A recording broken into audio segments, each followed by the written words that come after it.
Back to Real Talk with Jason King. I'm your host, Jason King. Today I want to talk to you about demons. Not the kind with horns and pitchfork. I'm talking about the ones that live in your head. The ones that whisper in your ear when you're tired, stressed, or just running on empty. The ones that take the person you chose to build a life with and twist them into someone unrecognizable. That's what I want to talk to you about today. I'm talking about the demon of distorted perception. That's what I want to talk to you all about today. Now, let me paint you a picture here for a second. You've been married 8 years, give or take, 2 kids, a mortgage. Life's grinding you down. Your spouse comes home from work, drops their bag, doesn't ask about your day, and just grabs a beer and sinks into the couch. Now, the reality might be they had a brutal day and they're decompressing. They'll check in with you in about 20 minutes, right? But the demon whispers in your ear and says, they don't care about you. They never have. You're just furniture to them. Remember when you used to matter? These are things the demon whispers in your mind. And just like that, your spouse, the same person who held your hand at your mother's funeral, who brings you coffee in bed, who works 60 hours to keep the roof over your heads, suddenly becomes the enemy. You all know what I'm talking about. I'm speaking to someone today. Now, here's the thing about this demon, okay? Pay close attention. It doesn't show up overnight. It creeps in. It feeds on things like exhaustion. When you're running on 4 hours of sleep, your brain can't distinguish between a minor annoyance and a mortal threat. It feeds on resentment backlog, that thing they did 3 months ago that you claimed you let go of. You didn't let it go. You fed it into your demon. It feeds on things like comparison, social media, showing you everyone else's highlight reel while you're sitting there living your blooper reel. It feeds on things like neglect. When you stop doing the small things, the texts, the touches, the I'm proud of yous, the demon moves into that empty space. And the demon is smart. It doesn't attack when things are good. It waits for the vulnerability. It waits for the fight. It waits for that moment when you're both depleted and says, see, this is who they really are. Now pay close attention. But here's what I want you to hear today. I need you to really hear me. So listen close. The way you perceive your spouse in your worst moments is not the truth.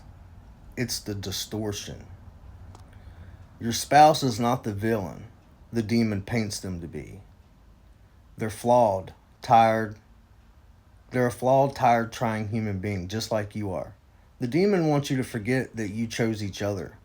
It wants you to forget the history. It wants you to see a snapshot and then call it the whole movie. That's what the demon wants. Okay? Now listen closely now. I'm going to help somebody out there today. So how do you fight this demon, you might be asking me? Not with holy water. You fight it with reality checks. 1.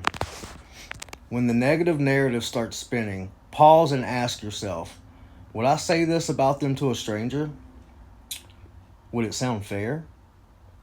If not, it's the demon talking. 2. Get specific. The demon speaks in absolutes. They're never, they're always. Reality is nuanced. When did they last show up for you? Write it down. Starve the demon with evidence.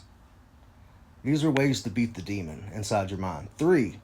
Check your full fuel tank. Are you hungry? Are you lonely? Are you overwhelmed?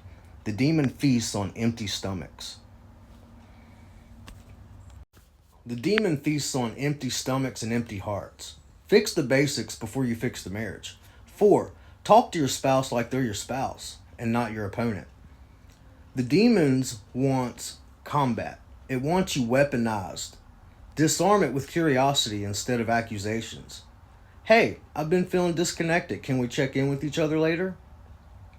Say something like that.